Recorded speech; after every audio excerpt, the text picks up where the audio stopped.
নমস্কার, আমার গল্প পাঠ আসরে আপনাকে স্বাগত জানাচ্ছি। পড়ে শোনাচ্ছি প্রথম আলো উপন্যাসের প্রথম খণ্ডের ৩৯তম পর্ব।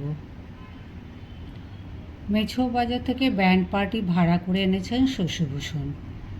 বাড়ির সামনে লোহার গেট ফুল মালা দিয়ে সাজানো। ভেতরের সুরকি ঢালা পথের দুপাশে হাত জোড় করে দাঁড়িয়ে আছে জনাদাসের কর্মচারী। সমস্ত বাড়িটি ধুয়ে মুছে সাফসুতরো করা হয়েছে। সবাই প্রস্তুত। জুড়ি গাড়িটি দাঁড়িয়ে সামনে এসে থামতেই বেজে উঠল কেটল ড্রাম ও ভেঁপু। He is a jolly good fellow গানটির সুর। শশীভূষণ গাড়ির দরজা খুলে দিয়ে দুহাত যুক্ত করে বলেন, স্বাগতম মহারাজ, স্বাগতম। গাড়ি থেকে প্রথমে নামলেন মহারাজ বীরচন্দ্র মাণিক্য। তাঁর পোশাক কিন্তু রাজোচিত নয়, ধুতির ওপর ফতুয়া, তার উপর একটি মুগার চাদর জড়ানো, নগ্ন মস্তক। সাজ পোশাকের ব্যাপারে মহারাজ নিয়মকানুন মানেন না। তার মুখমণ্ডলে দীর্ঘ পথযাত্রার ক্লান্তি। তিনি বাড়িটা এবং সংলগ্ন উদ্যানের দিকে একবার চোখ বুলিয়ে দুবার মাথা নাড়লেন। তারপর গাড়ির মধ্যে হাত বাড়িয়ে বললেন, আয়। মহারাজের হাত ধরে এবারে নামল পাটরানী মনমোহিনী। সোনার জড়ি বসানো অতিশয় দামি শাড়ি পরা, মুখ ঘোমটায় একেবারে ঢাকা। ভেতরের পথ দিয়ে হাঁটতে লাগলেন দুজনে। কর্মচারীরা উচ্চ কণ্ঠে প্রণাম জানাতে লাগলো। ইংরেজি বাজনা বাজতেই লাগলো। অন্য একটি ঘোড়ার গাড়ি থেকে নামলেন মহারাজের সচিব রাধারমণ ঘোষ এবং কুমার সমরেন্দ্র চন্দ্র। বাড়ির ভেতরে একটি বসবার ঘরে কয়েকটি তাকিয়া মখমলের চাদর দিয়ে ঢাকা। সস্ত্রীক মহারাজ সেই ঘরে প্রবেশ করার পর শশীভূষণ জিজ্ঞেস করলেন, মহারাজ, এখনই কি নিজের মহলে যাবেন, না এখানে একটু বসে বিশ্রাম করবেন? মনমোহিনী মুখের ঘুমটা একেবারে সরিয়ে ফেলে বলল, আমি জল খাবো, আমার খুব তেষ্টা পেয়েছে।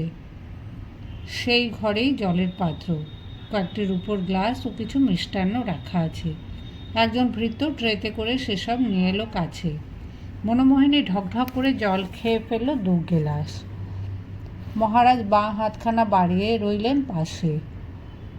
তার দিকে জলের গেলাস এগিয়ে দেওয়া হতে তিনি মাথা নাড়লেন। তিনি জল পান করতে চান না। তিনি শশীভূষণের দিকে চোখের ইঙ্গিত করে বললেন, কই? মহারাজ যে কী চাইছেন তা বুঝতে পারলেন শশীভূষণ। তিনি বিব্রত হয়ে এদিকে ওদিকে তাকাতে লাগলেন। মহারাজ মুচকি হেসে বললেন, মাস্টার, তোমার ব্যবস্থাপনার তো বেশ ভালোই দেখছি, কিন্তু একটু ত্রুটি হয়ে গেছে যে। এই সময় ঘোষমশাই ঘরে এসে বলেন, কই হে শশী, মুখবর্দা রাখুনি? মহারাজ অনেকক্ষণ তামাক খাননি। এইবার শশীভূষণ তার ভুল বুঝতে পারলেন। মহারাজ যে তামাক ছাড়া বেশিক্ষণ থাকতে পারেন না সে কথাটা তার মনেই ছিল না। তৎক্ষণাৎ তামাকের ব্যবস্থার জন্য ছোটাছুটি পড়ে গেল।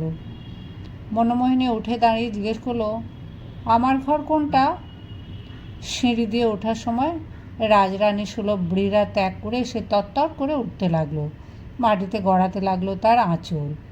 এখনও সে প্রমাণ আকারে শাড়ি সামলাতে পারে না। শুধু নিজের মহল নয়, সারা বাড়িটাই ঘুরে দেখল সে। আবার নিচে ঘরে এসে বলল, ঘোড়া কোথায়? বাগানে তো ঘোড়া নেই। শশীভূষণ মহারাজের দিকে তাকিয়ে বলেন, বেশ কয়েকটি ঘোড়া দেখা হয়েছে মহারাজ, আপনি আগে পছন্দ করবেন, তাই এখনও কেনা হয়নি।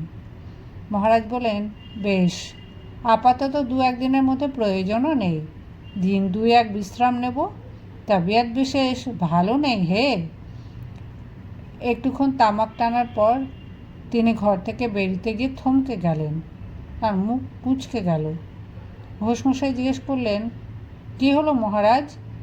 মহারাজ জোরে জোরে 2বার নিঃশ্বাস টেনে বলেন, হঠাৎ হঠাৎ পেটে একটা ব্যথা হয়।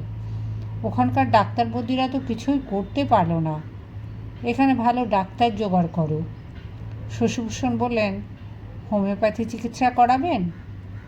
মহারাজ বললেন, সেটা আবার কি বস্তু, শুনিনি কখনো।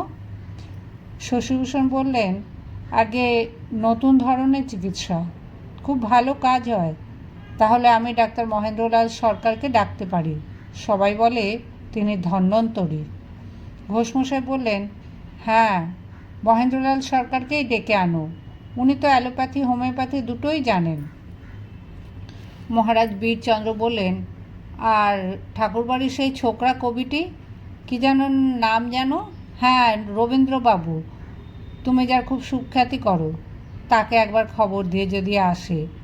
ডাক্তারের ওষুধে যদি কাজ না হয়, ওর কাব্যপাঠ শুনে হয়তো রোগ সারতে পারে। সিঁড়ি দিয়ে উঠতে মহারাজের যে বেশ কষ্ট হচ্ছে তা বোঝা গেলেও তিনি রসিকতা করতে লাগলেন নানা রকম। এবারে দুটি মহল পৃথক করা, দোতলার একটি ঝুলন্ত বারান্দায় সংযোগ। সেই বারান্দার প্রান্তে এসে অন্যরা থেমে গেল।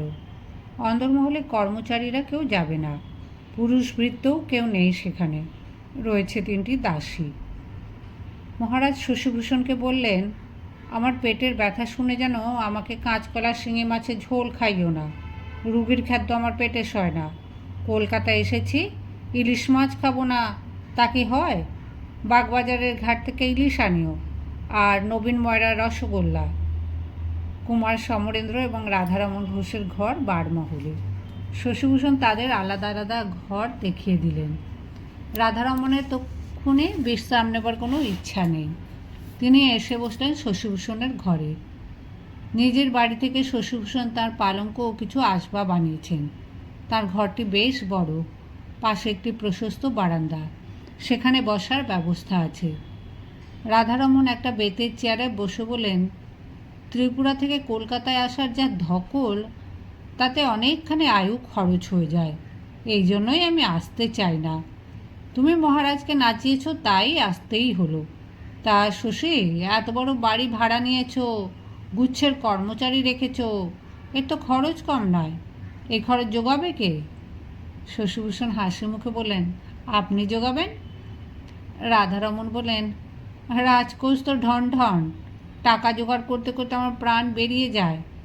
ইংরেজরা ব্যবসা করার নামে ত্রিপুরায় ঢুকতে চাইছে, টাকার লোভ দেখায়, তাদেরও সামলাতে হয়। মহারাজেরও ইচ্ছে ইংরেজদের বিভিন্ন পাহাড় ইজারা দেওয়া হোক। আমি কিন্তু ইংরেজদের হুড় করে ঢুকে পড়তে দিতে চাই না। এজন্য মন্ত্রীমশাই তো আমার উপর খুব অসন্তুষ্ট। কিন্তু জানো তো, ব্যবসার জন্য হোক আর যে জন্যই হোক, যেখানে ইংরেজ সেখানেই রাজনীতি। ত্রিপুরার মুকুটির ওপরে ওদের নজর। শশীভূষণ গম্ভীরভাবে বলেন, আমি আপনার সঙ্গে একমত। ইংরেজদের প্রশ্রয় দেবেন না, ওদের ন্যায় নীতি বলে কিছু নেই। রাধারমণ বলেন, তুমি খুব ইংরেজ বিরোধী জানি, কিন্তু তুমি যে বলেছিলে ইংরেজ রাজত্বে বসবাস করবে না বলেই তুমি ত্রিপুরায় চলে গিয়েছিলে, তাহলে আবার কলকাতায় ফিরে এলে কেন? ইংরেজ রাজত্বে তো আসেনি, স্বাধীন ত্রিপুরা রাজ্যের প্রতিনিধি হয়ে এখানে আছি। মনে করুন, এটা একটা দূতাবাস। বলো কি হে, তোমার উচ্চাকাঙ্ক্ষা তো কম নয়। দূতাবাস না ছাই। আমি যা বুঝেছি, ইংরেজ সরকার আস্তে আস্তে আমাদের মহারাজকে ওদের হাতের একটা পুতুল বানাবে। তা রোধ করার সাধ্য আমাদের নেই। থাক ওসব কথা। আমার জানতে ইচ্ছে করছে, তুমি ছিলে মাস্টার, এখন স্বেচ্ছায় হয়ে গেলে মহারাজের কলকাতার আস্তানার গোমস্তা। এ কাজ তোমার পছন্দ হলো কেন? ঘোষমশাই, এটা শুধু মহারাজের আস্তানা নয়। আমি দেখেছি কলকাতার মানুষ অনেকেই ত্রিপুরা সম্পর্কে কিছু জানে না। আমি ত্রিপুরাকে ভালোবেসে ফেলেছি। আমি ঠিক করেছি এখানে মাঝে মাঝে ছোটোখাটো উৎসবের ব্যবস্থা করব। ত্রিপুরার শিল্প, সেখানকার নাচ গান, হাতের কাজ এখানকার মানুষ দেখবে, ত্রিপুরা সম্পর্কে জানবে। সেই সব উৎসবের খরচ জোগাবে কে? আপনার খালি টাকার চিন্তা, এমন কিছু খরচ লাগবে না। চিনি জোগাবেন চিন্তা মনে? তোমার এখানে চায়ের ব্যবস্থা আছে, একটু চা খাওয়াবে নাকি? শশীভূষণ হাঁক দিয়ে চায়ের কথা বলে দিলেন। তারপর দুটি চুরুট এনে একটি এগিয়ে দিলেন রাধারমণের দিকে। রাধারমণ বললেন, ধূমপান আমি ছেড়ে দিয়েছি, চাকরিটাও এখন ছাড়তে ইচ্ছে হয়, ভাবছি নবদ্বীপে গিয়ে থাকবো। শশীভূষণ বললেন, সেখানে গিয়ে বৈষ্ণব হয়ে মালা জপ করবেন? সে আপনার দ্বারা হবে না, মহারাজেরও আপনাকে ছাড়া চলবে না। রাধারমণ বললেন, চুরুট দেখে মনে পড়ল কৈলাস সিংহের কথা। তার সঙ্গে দেখাটাকা হয়? সে তো শুনেছি আদি ব্রাহ্ম সমাজে গিয়ে জুটেছে, দেবেন ঠাকুরের আশ্রয় আছে। শশীভূষণ বললেন, না, দেখা হয় না, তার লেখা টেখা দেখি।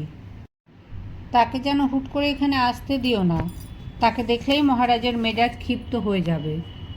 না না, তিনি এখানে আসবেন কেন? কবি রবিবাবুকে যদি এখানে ডাকো, তাহলে তার লেজুর হয়ে কৈলাস চলে আসতে পারে, মহারাজকে খুঁচিয়ে সে আনন্দ পায়। ভূমিসুতা এই সময় দুটি সুদৃশ্য কাপে চা নিয়ে এলো। নীল ডুরের শাড়ি পরা, ঘোমটায় অনেকখানি ঢাকা মুখ। তাকে সাধারণ পরিচারিকায় মনে হবে, কিন্তু তার দুপায়ে আলতার রেখা। চলার সময় তার পায়ে লাল ঝিলিক চোখে পড়ে। চায়ের কাপ দুটি ওদের সামনে রেখে ফিরে যেতে যেতেও সে দরজার কাছে থেমে গেল।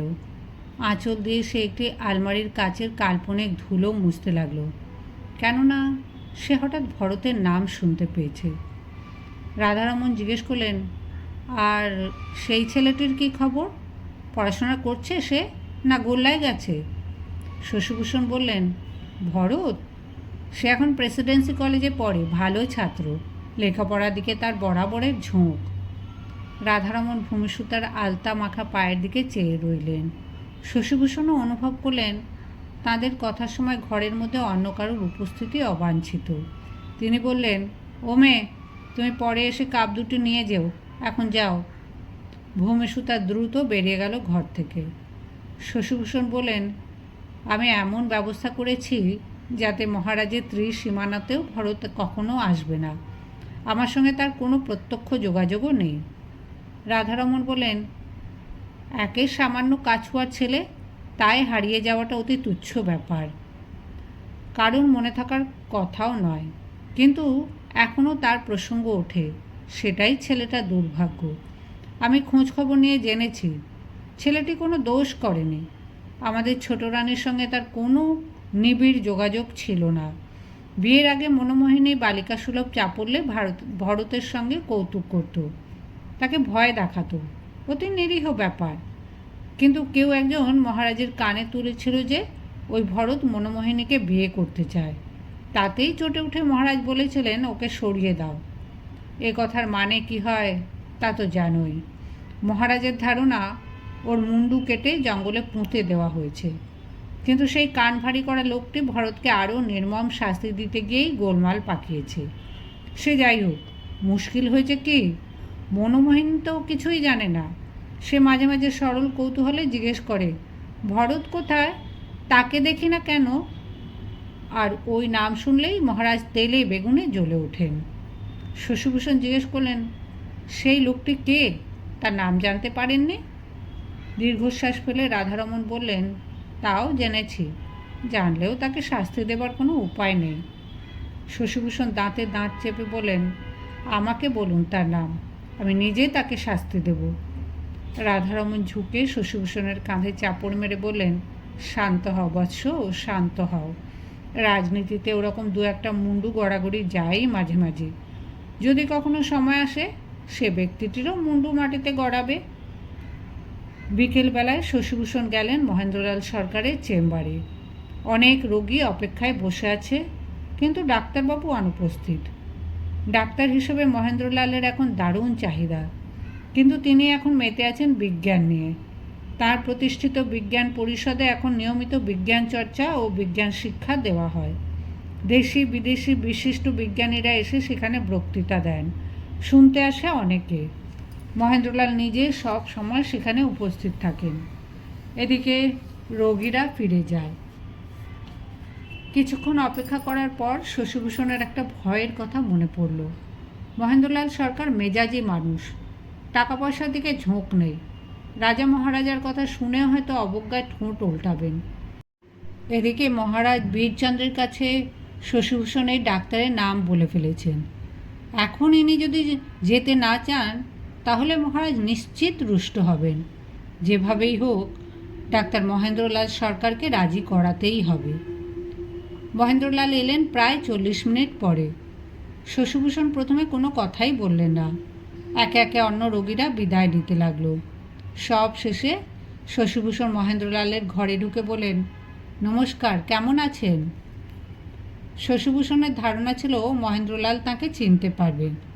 একসময় তিনি নিয়মিত আসতেন, মহেন্দ্রলালের সঙ্গে তার বেশ হৃদ্যতা জন্মেছিল, কিন্তু মহেন্দ্রলাল নমস্কারের উত্তর না দিয়ে বলেন, আমার হাতে বেশি সময় নেই, ধানাই পানাই না করে রোগের লক্ষণগুলি শুধু বলুন।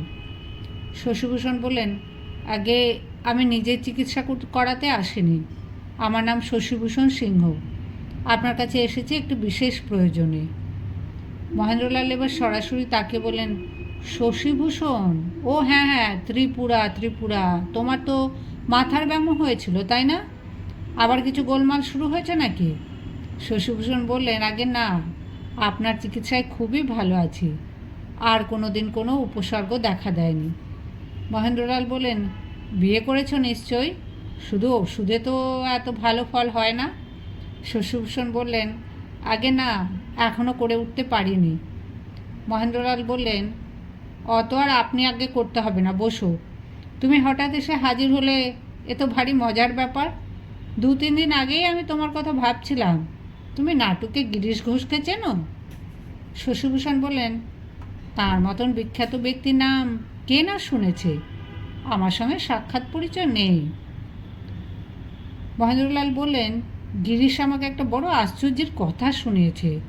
তোমার সঙ্গে অদ্ভুত মিল। 7:30টার সময় গিরিশের এখানে আসার কথা আছে, এক্ষুনি এসে পড়বে, তোমার সঙ্গে আলাপ করিয়ে দেব। তুমি জানো কিনা জানি না, একসময় এই গিরিশ ছিল মহানাস্তিক। বেন্থাম, মিল, কান্ট পড়েছে, যুক্তি দিয়ে বিচার করতে চাইতো সব কিছু। এখন সে খুব কালী ভক্ত হয়েছে, প্রায় মামা করে।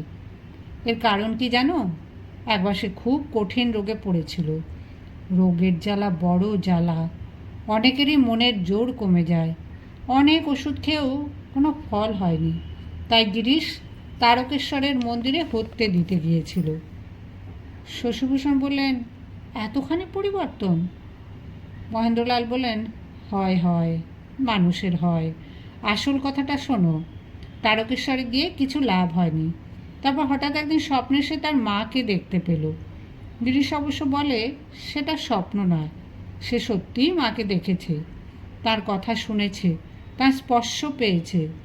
মা এসে যে ওষুধের কথা বলে দিলেন, তাতেই তার রোগ সেরে গেল। ঠিক তোমার মতন ব্যাপার না? শশীভূষণ দুবার মাথা ঝাঁকালেন। মহেন্দ্রলাল বললেন, তাহলে কি ধরে নিতে হবে মরা মানুষ মাঝে মাঝে ফিরে আসে? কোনো কোনো মা ছেলের কাছে এসে অসুখের ওষুধ বাতলে দেন। মরার পর মায়েরা সবাই ডাক্তার হয়ে যান?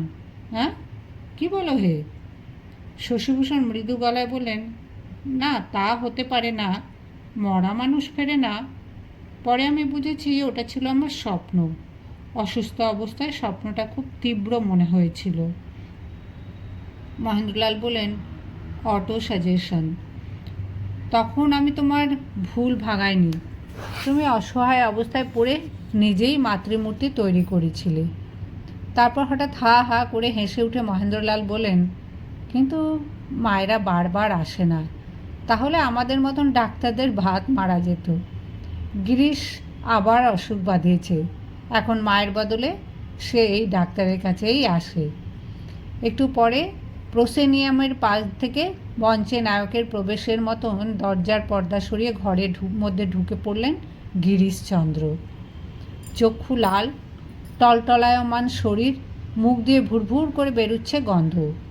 উদ্দাত্ত কণ্ঠে বলেন, ওহে ডাক্তার, কী এলেবেলে ওষুধ দাও, হ্যাঁ? রোগ সারে না, পরশু আবার পেট ব্যথায় অজ্ঞান হবার মতন অবস্থা। মহেন্দ্রলাল বললেন, তুমি বোতল বোতল মদ ওড়াবে, আমার ছোটো ছোটো হোমিওপ্যাথিক গুলির সাধ্য নেই তোমার রোগ সারাবার। কতবার তো তোমাকে বলেছি। গিরিশ বলেন, একটু না খেলে যে ব্যথা কমে না, যখন ওষুধে কাজ হয় না তখন একটু খেলে কষ্ট দূর হয়। মহেন্দ্রলাল বললেন, একটু? তাহলে বেশি কাকে বলে? মদ খেলে তোমার ব্যথা সাময়িকভাবে কমলেও রোগটা বাড়বে। গিরিশ বলল, তুমি মদ করছো কেন? আমি সুরা পান করি না, সুধা খাই জয়কালী বলে। মা মা। মহেন্দ্রলাল বলেন, চারিদিকে তো দেখছি কালীর নামে লোকে কুসংস্কার আর অন্ধবিশ্বাসের গরল পান করছে, আর তুমি বলছো সুধা? হ্যাঁ। গিরিশ টেবিলে এক চাপড় মেরে বললেন, তোমার অত কথা দরকার কি হে? ডাক্তারকে ফিস দেবো, ডাক্তার ওষুধ দেবে, ব্যাস। মহেন্দ্রলাল ধমকে বলেন, আমাকে তেমন ডাক্তার পাওনি, আমাকে 1000 টাকা ফিস দিলেও আমি সব রুগী দেখি না। গিরিশ আবার ফুরফুর করে হাসতে লাগলেন। দুষ্টু ছেলের মতন দুদিকে মাথা নাড়তে নাড়তে বলেন, দেবে না? আমাকে ওষুধ দেবে না ডাক্তার? মহেন্দ্রলাল বললেন, দেব। তোমাকে 2টি শর্ত মানতে হবে। তোমার মদের অভ্যেস আমি ছাড়াতে পারবো না, কিন্তু আমার ওষুধ যে কদিন খাবে সেই কদিন অন্তত বোতলে হাত ছোঁয়াতে পারবে না। আর প্রতিদিন সকালে তোমার বাড়ি থেকে গঙ্গা পর্যন্ত হেঁটে যাবে, গোটা কতক ডুব দেবে। গিরিশ বলল, বেশ, ডুব দেওয়ার সময় যদি মন্ত্র পড়ি তাতে তোমার আপত্তি নেই তো? তুমি তো আবার মন্ত্রতন্ত্র কিছুই মানো না। মহেন্দ্রলাল বললেন, তা তুমি যা খুশি মন্ত্র পড়ো কিংবা শেক্সপিয়ার আবৃত্তি করো, তাতে কিছু আসে যায় না। তোমায় কিছু ব্যায়াম করা দরকার। তোমার নতুন প্লেটা তো খুব জমেছে শুনছি, কবে যাব? গিরিশ বললেন, এই শনিবারেই এসো, বক্স রিজার্ভ করে রেখে দেবো। মহেন্দ্রলাল এবার শশীভূষণের দিকে আঙুল দেখিয়ে বলেন, এও আমার সঙ্গে যাবে, একে দেখে রাখো। এই শশীভূষণ আমার স্বপ্নতুতো ভাই।